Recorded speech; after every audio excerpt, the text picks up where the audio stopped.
everyone, thank you for clicking on the video. Welcome to Strolling Wise Minds, and I'm your host Kanish. Today we have probably someone who has been through all the hardships of being an entrepreneur and all the hardcore entrepreneurship cycle, and currently has been able to establish a lot of brands and is helping brands, of course, and like Baskin Robbins and Rage Coffee, etc., to establish and to optimize their delivery processes, etc. So without cutting through all the hassle, I would like to welcome Mr. Madhav Kasturia, who is the founder of ZFW Dark Stores. And so without telling what a dark store is and what the dark store ecosystem is in India, so I'll directly welcome him, and he'll enlighten us throughout that knowledge. So welcome, Mr. Madhav. How are you? Thanks, Kanish. Thanks. Good to be here. Thank you, sir. How have you been? Been very well. This month's been hectic, but we finally gotten time to sort of record with you. Yeah. So it's been a lot of hassle before this recording, and it's been postponed a lot of times. Finally, we're here. So I just you've been active, like very vocal about the dark store community, etc. So my target audience might not be aware of what the dark store is and what the whole ecosystem is, and it might be very helpful for somebody who'd like to explore this whole domain in the first place and like to start something of a brand for himself. So would you enlighten us with what the dark store exactly is and it's like the whole dark store ecosystem in India? I'll tell you. So dark stores are a very ancient phenomena, but they very recently got known as dark stores because of the entire quick commerce era. We saw Zeptos and Blinkits and Instamarts and say Ola Dash and Dunzo Daily start with quick commerce, start delivering in 10 minutes, 15 minutes, 20 minutes, in some cases even 19 minutes. So dark stores are these storage centers or micro warehouses where inventory is stored and dispatched as and when the order comes. Typically warehouses are larger carpet warehouses situated outside the city, but when these smaller warehouses are situated near consumers, near urban consumers, is when they're called dark stores. Typical 300, 500, 1,000, 2,000, 3,000 square feet rooms and halls, not branded from the outside, with just racks and shelves and inventory kept inside, and that's what typically a dark store is. Sure. And yeah, go ahead. No, please. So dark stores of quick commerce are very different from dark stores that we sort of implement. Dark stores of quick commerce are very inventory-led dark stores.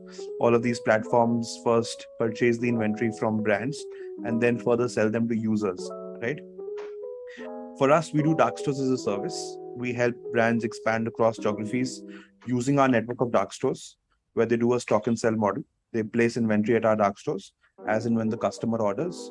Our dark store operators pick the inventory, pack them, keep them ready for dispatch, and then we deliver the product to the customer within something like 30 minutes, 2 hours, or within the same day. And this is typically to enable the entire D2C ecosystem. You know, in any brand's consumer journey, there are multiple sort of channels. One is retail, modern trade, general trade. The second is quick commerce. The third is e-commerce. And the fourth, but very important, is D2C. And we've seen D2C grow over the last couple of years, thanks to COVID and thanks to quick commerce. So to give a quick commerce and an Amazon-like experience on a brand's own channel, own website is what we do. Okay. So somewhat the whole business model is based upon optimization of operations, probably. Right. So supply chain as a function is all optimization of operations, optimization of costs using throughput. So it's all volume sensitive optimization. The higher the volume, the lower the cost. Okay. So for somebody who's like starting out right out after college, since what you did also, this whole opinion dabble goes on regarding getting an MBA and initially what the plan is to get an MBA and being exposed to this whole VC and the whole community of VCs and investors and a lot of other folks and people who are starting out themselves. This whole I'll say it's a whole mentality which goes around. And the second is to learn to just what you mentioned in an interview of yours, to build the playbook, to just learn and fail again and again and just gradually know your way around, make your way around. So you've been the second example, and I'm sure you've been in touch with a lot of people who've been the first example, like who've been to the MBA space. What do you think this whole academic touch of getting into the whole business space, and the second one is like, obviously building the playbook. What has been more impactful, and what drives the more like impact for the brand and towards your clients, etc.? So I'll first correct you on your first line. I didn't start right out of college. That's absolutely incorrect. I started right out of school. Okay. So 7 years into the journey, entirely throughout college, I was working. On your second question, whether to go directly into building and operating and hustling, or go take an MBA and then acquaint yourself with the processes, and then build a network of investors, build a network of people around you, and then start building. I feel while both processes may lead to the same outcome, but I personally believe and have a bias towards the first way to go there, which is to directly hustle directly and operate directly. And I also feel that 2 years of building is equivalent to 5 MBAs of 2 years each. What 2 years of building teaches you, even if it's a failed outcome in the end, it eventually teaches you what, say, 5 MBAs put together would teach you, right? So having said that, but we see a lot of investors look at pedigree, look at a lot of good MBA schools, look at a lot of B schools on the founder's resume, while looking at companies and reviewing companies to back, right? That will also continue to exist, but my personal bias is towards building directly and as early as possible. Like, trust the process. Trust the process, trust time, keep moving, show up every day, and there's no secret sauce. Okay, so secret sauce is just show up every day. So yeah, like what I've seen is people who start right off college, there's a lot of entropy involved. Like there's a lot of randomness involved in the whole scheme of things. They might end up having a great idea, like this project of optimizing operations. They have this idea of, I can do something, I can build a dark store, and I can optimize operations for like Rage Coffee and different Baskin Robbins and all the big brands. So this is an idea, but to put it into an everyday practice requires a lot of discipline, probably, and to hire hire the right guys and build the right team, set up the right operations in place. So all this comes with experience already. So this is the basic reason why people are not taking that seriously right out of college. Like who are founders of great products and great ideas are not end up making great companies some of the times, and they fail. So, and since your theory, it's okay to fail a lot of times. But what should someone who is start his business right out of college should keep in mind, and show what are the things, like I'll not say a mantra or maybe a secret sauce. What is a mindset that someone should develop over time, and what should they keep in mind? In fact, on a few of my earlier podcasts, I've also mentioned that us Indians, we think very fast, right? And that's a strength, but also a weakness. We feel that we'll go live. We say on 1st of January, think of a business. On 28th Feb, we go live with the business. We think that on 31st of March, we close our first seed round. And then we build the venture. And then by 31st, say October, we do revenues worth $100 million. Forbes. The next first, Forbes, your story, Inc. to all alongside, and on 1st of January next year we get unicorn status, right? But people don't realize they have to spend a lot of time on what they're building. Go back to the drawing board every day and go back to the whiteboard every day to understand what they're doing. Is it correct or not? Till today, 7 years down the line, say a couple of rounds down the line, with a lot of investors sitting on the cap table. Till yesterday, I still went back to the drawing board, saw how's our model performing, how much are we burning as a company, where are we burning, which cities are burning for us, which cities aren't burning for us, what are the functions we need to invest in, what are the key hires we're looking at in the next quarter. So going back to the whiteboard every day, every week, every month, every quarter, every year is very important to see what you're doing wrong. So one is showing up every day and moving forward, but one is 1 out of 7 days in the week going back to the whiteboard and seeing what we did. Was it correct, or could we have done better? Okay. And spend more time on that rather than just spending more time on raising and valuations and of course, as you mentioned, Forbes, and more than Forbes 30 under 30 and all of that. You just constantly backtrack, like that's the thing, I guess. So that's my product, but that should not be the real aim. Okay, that's obviously. So another thing to, when we talk about this, like funding and where the money comes in. So a lot of time this argument is being presented that I don't have the money. Like currently, as we were talking before the podcast, it's a funding winter for a lot of dark stores. So when we talk about this argument comes in, I don't have the money right now. I don't have the resources to start this on my own. Since I know your story because of your earlier podcast, that you started. Your father was very supportive when you started the first store, and the first cook just walking by, and you just hired him out of nowhere. So do you think everything just fall in place, or was some kind of fluke involved in your first venture? So that's why what made you drive in, and you just had a lot of your own money invested in. So does these sort of arguments are valid enough? I'm having a funding winter, and how do you I'm waiting for it to get over so that I can raise the funding round, or maybe just start off with a few stores and fail on the process, and just wait for the funding winter to get over by itself, and you raise the funding whenever you can, or whenever it comes to you. So yeah. So funding winter is only for fluff. It's not for the real ventures actually creating value, actually solutioning what they're sort of solving. It's only for the ones who are just raising and burning and unending burns month on month, right? Funding winter is only for that. Having said that, ventures building real value and real solutions at the right unit economics are still being backed. There's a lot of capital in the market. Funds have picked up capital for a 7-year cycle. They still have to deploy. They cannot give back capital, and companies will continue to get backed month on month, quarter on quarter. But having said that, the correction is in a lot of valuations, multiples of valuations, and even on our side, as we are building and we're hiring, there's a lot of corrections in salaries across functions and across levels. So, but that's a good thing, it's getting back to life and thinking about what the business is actually valued at. Instead of a 50x or a 100x or a 200x, it's the actual value of the business. Okay. So and such funding winters, sorry to sort of interject, but such funding winters, we've witnessed these in 2008, 2012, 2016, and last 2 years were great in terms of venture capital coming into the ecosystem. But I think this year it's going to be a little more stricter. Okay. Sure. All in all, we just discussed about how to sort of avoid this funding winter and whatever. So the basic question is this: how to start? It's not, I cannot simplify it more than that. How the first you just mentioned in one of the podcasts that you have to set up the infrastructure first, then you sell it. You're setting the infrastructure. You're not selling the idea in the first place. That I will make a cloud kitchen for you. I will make a dark store. You should have all the infrastructure in place. Then you start selling.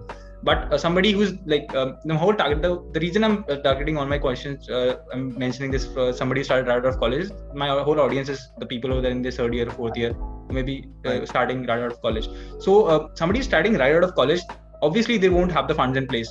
They won't have a lot of things in place. They won't have the playbook, famously mentioned. So I just would like to ask you how to start.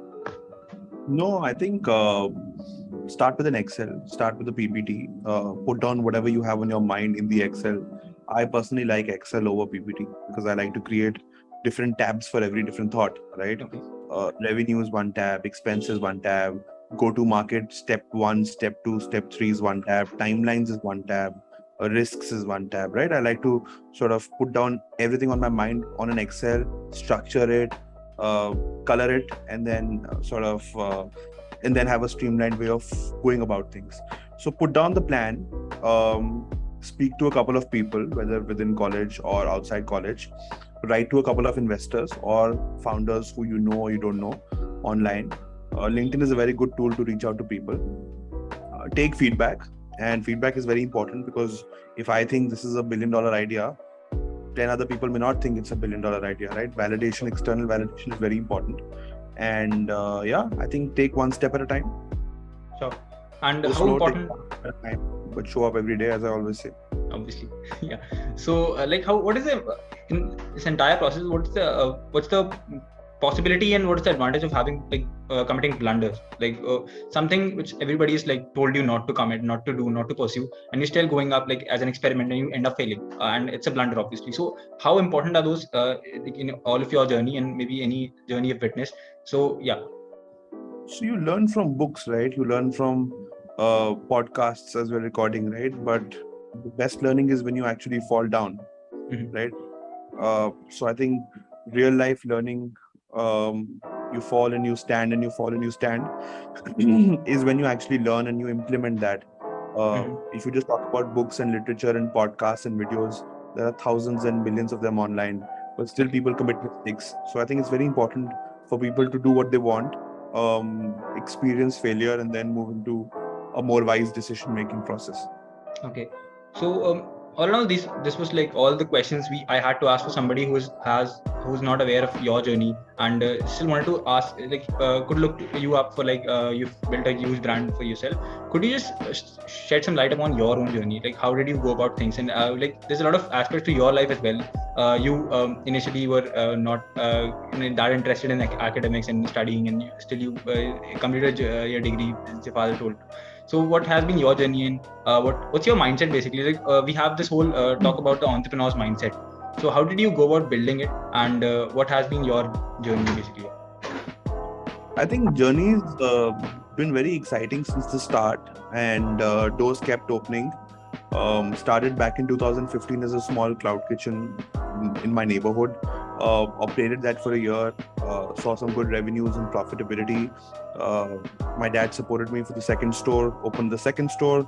That did well for us. 2018, figured out that cloud kitchens are the way ahead, and these takeout stores are incurring very high rentals. Decided to put down a couple of takeout stores, instead start cloud kitchens in those localities when most of the revenue was coming in from online ordering and people calling up and ordering. That happened 2020 till and by 2020 we were running 4 cloud kitchens across Delhi and NCR. COVID impacted us, the first wave of COVID, and that was a silver lining, at least in our journey. We put down a couple of stores, got time to think back on the whiteboard. What's a scalable model? How can we sort of further expand the business? And then we figured out that with our existing infrastructures, we can help brands expand. We tied up with a couple of large brands. The first 2 of them were ice cream brands, helped them expand across Delhi and NCR, and figured out that this model is very highly scalable. Went into the market for capital. The first round took the longest. As they always say, the first round is the toughest. Took almost 6 months end to end to close the first round of capital. Closed that from a bunch of investors. There was a US-based accelerator and investor who backed us with a small $50,000 check, alongside buy angels and a few others who backed us. Scaled up to Bombay, Pune, raised the second round of capital, and then raised the very recent 9 crore seed round. Now scaling up in the next 10 to 12 cities before raising our A round and scaling up further. So, like in my opinion, that has been a very inspiring journey, because somebody like you is probably inspires me personally more, because the thing is, somebody who's been in that space of who has all the money in the world, who has all the contacts in the world, might end up like succeeding a business, but somebody like you is very relatable in that sense, because you've started, you failed, made blunders. Since I didn't had a chance to discuss about that food fair of yours, because that's a very famous incident. I just love talking about it, and I heard it. That's the whole reason I reached you out in the first place, because somebody who has, in fact, the food festival, in fact, is now more famous because I talk about it on my podcasts than it actually was back in the day. You know, had it been this famous back in the day, I think we wouldn't be talking about it today. So I think food festival was one good as they say, fall and stand experience for me back in 2018. Came back to life, set up the cloud kitchen business again, spent a year and a half before COVID impacted us, and then I told you what happened after that. Yeah, definitely. So the thing is, these all things you made. The question I asked, how important are blunders for your journey, because that obviously did cost you a lot of money and a lot of resources, and then like through all you got it from that was a learning that you have to focus on sales probably. So that something like incident like these probably make me like like founders like you, because you end up making great learning trajectories for people who are following you and in this particular domain. So thanks a lot for being with us. So thanks a lot for being with us. my podcast, and because that's the end of my streak of questions, and all I have is like experience which you shared with us. So anything you would like to share which you might not have mentioned till now, for people who are starting again right out of college, or maybe thinking about starting the dark store ecosystem. I think just be wary of what you're building. Just don't jump into any business model. Think about it, talk about it. Reach out to a couple of folks on LinkedIn. Reach out to a couple of people you trust. Speak about the business model. See if they understand it as you understand it from your lens. And go slow. Take wise decisions, one at a time, but show up every day. Sure. So thanks a lot, Madhav, for being with us. And so we'll wrap the podcast. Thanks. So, Thank you.